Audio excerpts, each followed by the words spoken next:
Hello, virtual. Let's read this question. The question says in the following distribution, if mean of the distribution is 86, then find the value of P. Wages in rupees 50 to 60, 60 to 70, 70 to 80, 80 to 90, 90 to 100, 100 to 110. Number of workers 5, 3, 4, P, 2 and 13. तो हम देख लेते हैं की concept की concept. तो की concept में हो जाएगा mean of frequency distribution. Table दिया होगा तो उसका हो जाता है mean summation of F I X I upon summation of F I frequency होता है। और जब ग्रुप फ्रिक्वेंसी डिस्ट्रीब्यूशन दिया होता है तो एक्स आई हम क्लास मार्क को लेते हैं, यानी क्लास इंटरवल जो दिया होता है उसका मिड पॉइंट होता है। ठीक है, तो यहाँ से अगर हम टेबल बना ले तो वेजेस का बन जाएगा wages in rupees in rupees. फिर नंबर ऑफ वर्कर्स,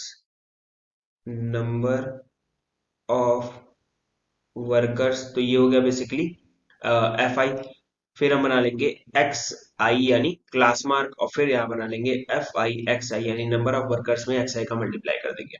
तो वेजेस क्या क्या है हमारे पास 50 to 60, 60 to 70, 70 to 80, 80 to 90, 80 to 90, फिर 90 टू 100 और 100 टू 110।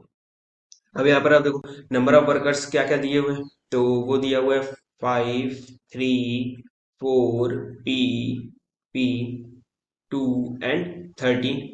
ठीक है, अब एक्स आई लिख लेते हैं। अगर तो एक्स आई कैसे बनेगा, सिंपल है कि जो वेजेस दिया है इंटरवल दिया है इसका मिड पॉइंट 50 टू 60 का मिड पॉइंट सिंपल 55 हो जाएगा। फिर उसके बाद अगर देखें तो 65, फिर 75, फिर 85, 95 एंड 105। अब एफ आई एक्स आई अगर लिख ले तो यहाँ बन जाएगा 55 इंटू 5 यानी पचों 25, पांचों 25 तो 27। यहाँ होगा 3 पचे 15, 3 छक्का 18, 1 19, 4 से क्या 4 पचे 20, 4 7 28 और 2 30। ये हो गया 85 पी।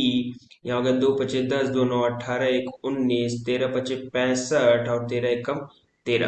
अब हम summation of F I X I निकाल लें तो यहाँ से हो जाएगा summation of F I X I is equals to, तो ये क्या हो रहा है 275 प्लस 195, तो यहाँ हो जाएगा 5 5 10 और 9 7 16, 1 17, 2 1 3 और 1 4 यानी 470 प्लस 300 यानी 4 3 7 770, 770 प्लस 190 अगर आप करो तो 770 में 190 किया तो 960 आ जाएगा। 960 में 1365 अगर ऐड कर दें तो वहां से आ जाएगा 2325, और 2325 प्लस 85 पी यहाँ बन जाएगा 2325 प्लस 85 पी।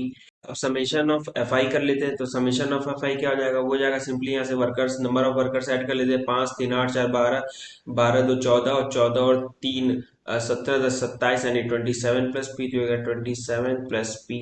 अब बस मीन का फॉर्मूला लगा लेते हैं। मीन हमें दिया हुआ है 86, तो हम लिख सकते हैं 86 is equals to 2325 plus 85 P divided by 27 plus P.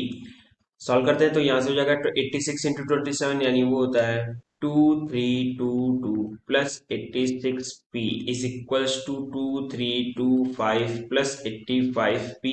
तो यहाँ से पी इज इक्वल्स टू आ गया 3 सिंबल। 2325 माइनस 2322 होता है 3, और पी की वैल्यू 3 आ गई है, हमारा आंसर हो जाएगा। So the final answer is P is equals to 3। Hope you understood it well. Best of luck, thank you.